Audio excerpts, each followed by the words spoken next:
Chapter 1. 119. A Fistful of Soul Shards. It took Sunny some time to find his way back to the cathedral. With the approach of the dawn, the nightmare creatures that hunted at night grew restless. He had to be especially careful as he lurked through the narrow streets, keeping to the darkest patches of shadow. Even though there was no moon or stars in the lightless night of the Forgotten Shore, many of the monsters here had their own ways of perceiving shapes moving through the darkness.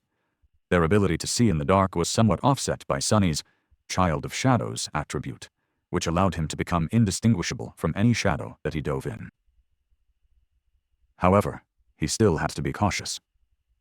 In this cursed place, nothing was ever certain except for danger, death, and terror. Sometime later he climbed the familiar pillars of the cathedral and appeared on its vast roof. Walking on the wide ridge separating two slanting expanses of ancient tiles, he approached Kai, who was standing nervously some distance away. The beautiful young man was grasping a longbow made of horn in his hands, staring into the darkness with a tense expression on his pale face. Sunny stopped a few steps away from him and looked at that bow for a long time. There's not much time left. To avoid getting an arrow between his eyes, Sunny decided to announce his arrival with a gentle greeting. "Hey, Kai, I'm here." The archer turned around with a startled expression and raised a hand, as though trying to summon his lantern. However, he thought better of it, afraid to attract unwanted attention. Instead, Kai gulped and whispered, "Lower your voice. What if that fallen devil hears us?" Sunny blinked. Oh, right. He's a very careful person. Which was a great personality trait to have, as far as he was concerned. The more paranoid, the better. Smiling inwardly, he said, "Relax, he won't."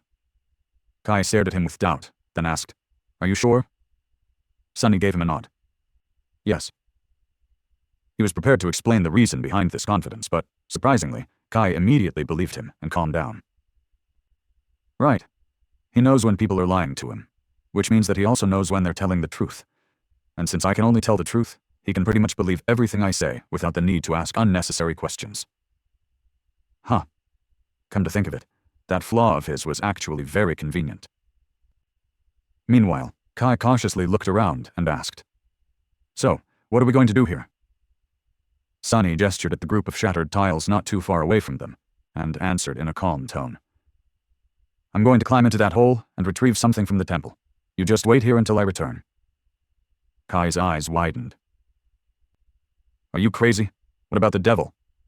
What about that bastard?" Sunny couldn't help but fantasize about slaughtering the damn creature for a few seconds. "The day will come."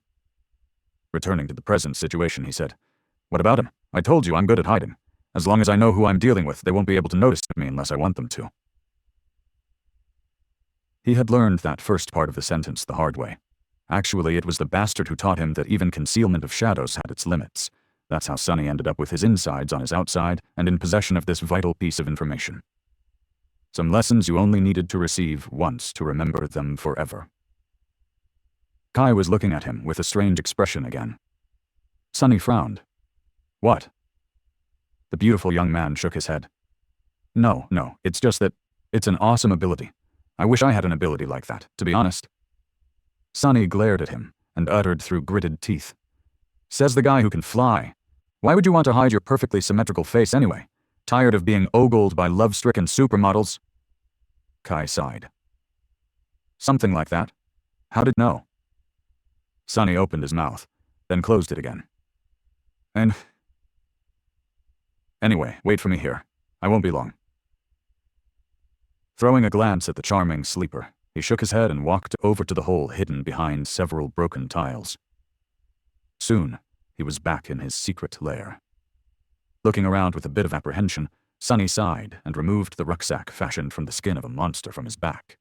Then, he unloaded the strips of carapace centurion's meat on the silver plate and walked over to the iron chest.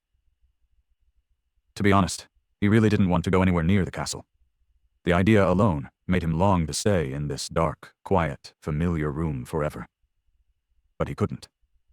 If he wanted to make the Shadow Saint stronger, he had to return to the human settlement and risk facing his fears. Whatever. I'll just go in and out. Kai will be the one doing all the work, anyway. With a heavy sigh, he raised the lid of the chest and began loading his rucksack with soul shards. Dozens of beautiful crystals were soon glittering inside. Sonny only took half of them, but the amount was already enough to drive many people to murder. He couldn't really blame them. On the Forgotten Shore, shards represented money, and money represented life. Without it, you couldn't buy yourself a place within the safety of the castle, or procure food without having to risk death in the cursed maze of the city. Anyone would be willing to commit murder in order to survive. Keep telling yourself this. With an angry grimace, Sonny shut the rucksack tightly, made sure that no light seeped through its seams, and turned around. Glancing at his peaceful, hidden lair one last time, he shut his eyes for a moment, and then walked away without looking back. It was time to return to the castle.